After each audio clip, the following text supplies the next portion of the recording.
अभिषेक, ये जो चुनाव ये फेज जो है ये अपने आप में अहम हो जाता है, खासतौर पर गोरखपुर और कुशीनगर की बात कर लें, क्योंकि प्रतिष्ठा जो है वो दांव पर लगी हुई है।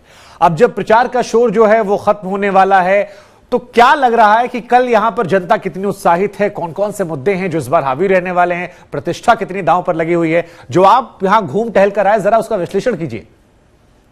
देखिए, बिल्कुल शुभांकर, पश्चिमी उत्तर प्रदेश से जो चुनाव शुरू हुआ था वो पूरी तरीके से पूर्वी उत्तर प्रदेश में केंद्रित कर चुका है और पूरब की दोनों चरणों में जो सीटें हैं वो बीजेपी और समाजवादी पार्टी दोनों के लिए बेहद जरूरी है। ये मुकाबला इसलिए भी और दिलचस्प हो गया जब मुख्यमंत्री योगी आदित्यनाथ ने गोरखपुर सदर से चुनाव लड़ने का फैसला किया। कल एक रोड शो उन्होंने किया था, हम उसमें मौजूद थे, हमने उनसे बातचीत भी की और उनके बातों से लगता है कि काफी वो कॉन्फिडेंट हैं। उन्होंने दावा किया है कि 80% सीटें बीजेपी लेके आ रही है और दूसरे और तीसरे माफ कीजिएगा आखिरी दो चरण के बाद बीजेपी की सीटों की आंधी की जगह सुनामी होगी, वो ये तक बात कह रहे हैं। लेकिन अगर राजनीतिक तौर पर समझा जाए तो इन सीटों पे कई दिग्गजों की साख भी दांव पे लगी हुई है। लेकिन यहां पर इशू जो है वो चुनावों को लेकर भी है। सभी पार्टियों के पास अपने अपने इश्यूज हैं और इन इश्यूज के नाम पर ही वो यहां पर वोट मांग रहे हैं कि जनता हमें आशीर्वाद दे। अब जनता किसे आशीर्वाद देगी ये आपको तय करना है। लेकिन आज तक पर वो तमाम लोग जो इस वक्त हमें सुन रहे हैं, हमारी तो उनसे यही अपील है कि आप निकलिएगा, बड़ी संख्या में मतदान कीजिएगा, क्योंकि चुनाव अपने अंतिम चरणों की तरफ जा रहा है। ये छठा चरण है, इसके बाद 7वां चरण होगा और 7वें चरण के बाद 10 मार्च को नतीजे सामने आएंगे। तो 3 मार्च को 57 सीटों के लिए मतदान होने वाला है और इस मतदान पर लगातार आज तक की नजर जो है वो बनी हुई है।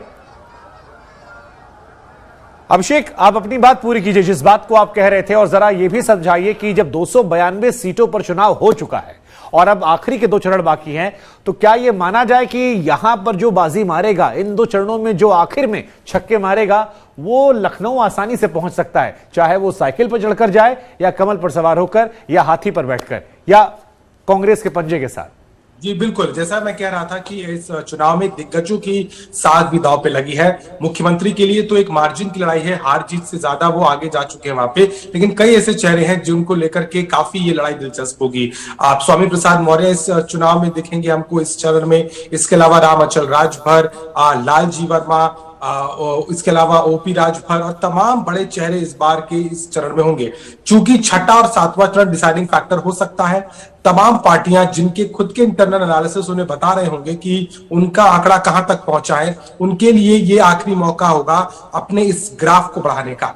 और अगर हम इसको समझे आंकड़ों के हिसाब से शुभांकर, तो 2017 में पूर्वांचल की 164 लगभग सीटों पर बीजेपी 115 पे काबिज हो पाई थी। यानी कि ये जो आंकड़ा है बीजेपी के लिए पिछले बार के प्रचंड बहुमत में एक बड़ा तरीके से जुड़ने वाला नजर आया था। तो इस बार भी कहीं ना कहीं बीजेपी को उम्मीद है कि वो इन दोनों चरणों में सबसे ज्यादा सीटें अर्जित करेगी।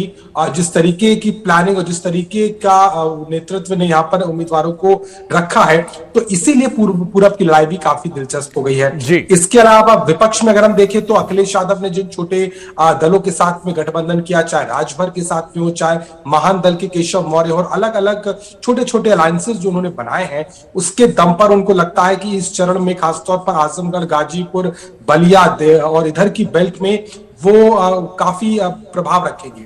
तो ये तो समय बताएगा, लेकिन ये लड़ाई बहुत दिलचस्प है। और मुद्दों की अगर हम बात करें तो जमीनी मुद्दे हैं, आवारा पशु की समस्या पूर्वांचल में भी बहुत बड़ी है, लेकिन बीजेपी ने, हमने देखा पिछले दिनों जिस तरीके से विकास के कामों का एक खाका खींचा था, प्रधानमंत्री लगातार पूरब में, पूर्वांचल में थे, एक्सप्रेस वे से लेकर के एम्स, फर्टिलाइजर, मेडिकल कॉलेजेस, सड़कों और तमाम तरह की योजनाओं का जो जाल बिछा, उसने एक नैरेटिव बीजेपी ने सेट करने की कोशिश की कि पूर्वांचल जो कि पिछड़ा इलाका माना जाता है उसको कैसे विकास से जोड़ रही है सरकार।